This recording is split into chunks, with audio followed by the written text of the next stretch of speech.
a little bit worn down from all the speeches we had tuned into today, but I have a really interesting subject I think we can all relate to on a personal level.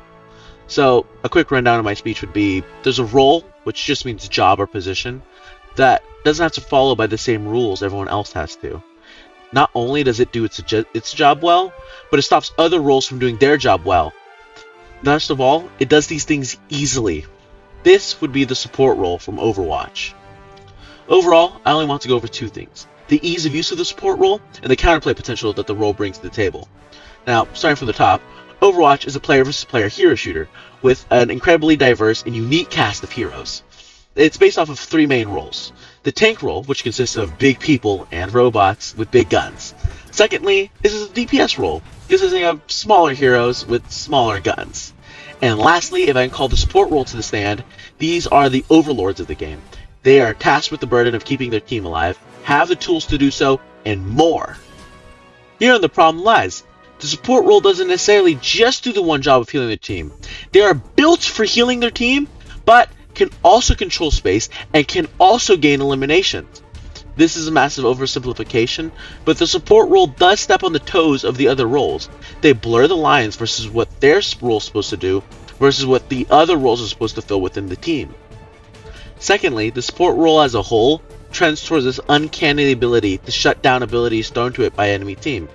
For example, Lifeweaver has Life Grip and Pedal Platform, information I pulled off the Overwatch wiki page, and these abilities can shut down ultimates, abilities that often take longer than a minute or two to fully charge.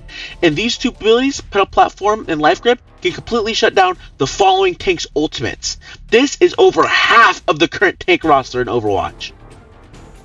You may still be here listening, wondering, I don't see the big deal. Support's supposed to help the team. This really does help them. But you fail to consider the opposite side of the equation. How it feels to be on the receiving end of this. So imagine you go and you're saving up money for months and months, and you go into a store and you finally buy that TV you always wanted, that flat screen plasma TV. But as you're walking out, a thief, he comes and snatches your TV. And there's nothing you can do about it. The cops won't even help you. This is exactly how it feels like to be in Overwatch, and you charge up your ultimate for 2 minutes, and just when you're about to kill someone with it, some support snatches it away from you, and there's nothing you could have done. Oh, and I'm not done yet. The final nail in the support coffin is punishability. An example of punishability would be like this Cassidy. Look, he's just standing there. He's not checking his surroundings.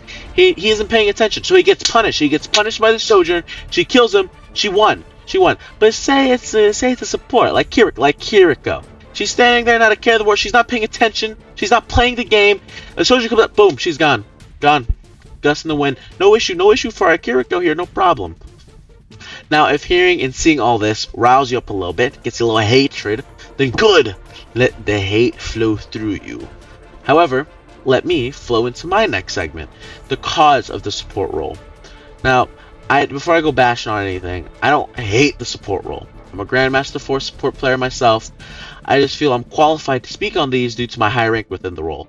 But it's not just me. CarQ, who's a top 500 current rated support, one of the top 500, has said that Lifeweaver and Kiriko are really good. The support passive has always been good, and supports have just kind of been power creep.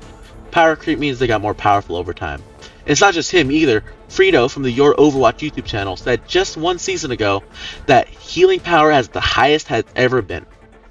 But anyways, most of the problems the support role faces in the game is due to counterplay not being thought of when designing some of these support abilities. For example, Baptiste's Immortality Field. It's a field that makes you and your teammates immortal within a radius around it, found on the Overwatch page. This field was designed as a counter to high damage burst abilities. However, a lack of thinking and a lack of foresight is shown when you notice that Immortality Field does not have any inherent counters in and of itself. You only have one way of dealing with it, and it's to destroy it, otherwise you die. Samito, a Grandmaster tank player, says something very, very similar. He says, for Bap's Immortality Field, I have to destroy it. That is a crappy game mechanic. Another cause is that certain supports have cooldowns that basically free them from any mistake they may make. These cooldowns don't necessarily really help their team at all, but only serve to make the support in question not be punished for their mistakes. One heinous example of this is Kiriko Teleport. The issue here is that the teleport's only on a 7-second cooldown, which means Kiriko is rarely punished for her positioning errors. And, oh yeah, every support has a 2-second passive that after not taking damage, they heal to full. No other role has anything quite as comparable. But listen, the issue of support power has less to do with what their abilities can do, and more so the ease in which they do these abilities. For example, the tank role must constantly be trying to outthink their opponent. It's an elaborate dance of blows and counter blows. The DPS role must master their skills with the mouse, and react at breakneck speeds to keep up with the pace of battle.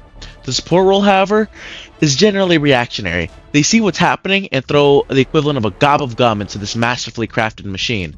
And worst of all, they cancel out any fun that you, the receiving player on the end of all this, may have had. Have no fear. The world is not a cold and bleak place with no solace for our tormented souls. I come before you bearing a solution. My final solution for the support role would be to introduce counterplay in all facets of ability design. Going back to Lifeweaver's Life Grip, allow grip targets to be knocked or otherwise stunned out of grip by enemy abilities, so that Roadhog could gain back his earned elimination. Or otherwise rework brick wall type abilities. Going back to Baptiste's Immortality Field, maybe it should incur a heavy damage reduction instead of outright damage negation. I will defend, however, that certain abilities do feed into a hero fantasy. Kiriko Suzu, for example, is less than of an issue because it only has immortality for less than a second and requires timing to get value from, and in certain cases, aim. But the only way that the Overwatch developers would make such drastic changes is if they see an outcry from the community.